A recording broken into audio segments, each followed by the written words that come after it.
Did you know that Jamaicans invented high tensile steel?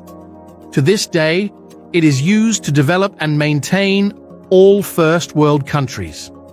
Guess what group of people stole their invention and destroyed their metal foundries so they could never develop?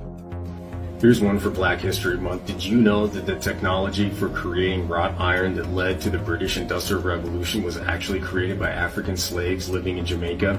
The technology was stolen from them by British businessman Henry Court. Once he found out about it, he was well connected with the English government, and once they found out about it, they declared martial law in Jamaica. They destroyed the foundry and took all of the equipment and technology back to Portsmouth, England, along with a lot of the Africans who held that essential knowledge.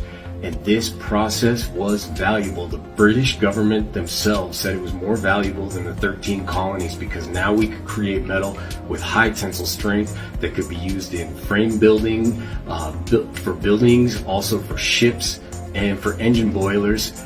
And just think, what would the world be like today if these folks had been allowed to keep their technology, and how would you ever create reparations for technology that changed every economy in the world?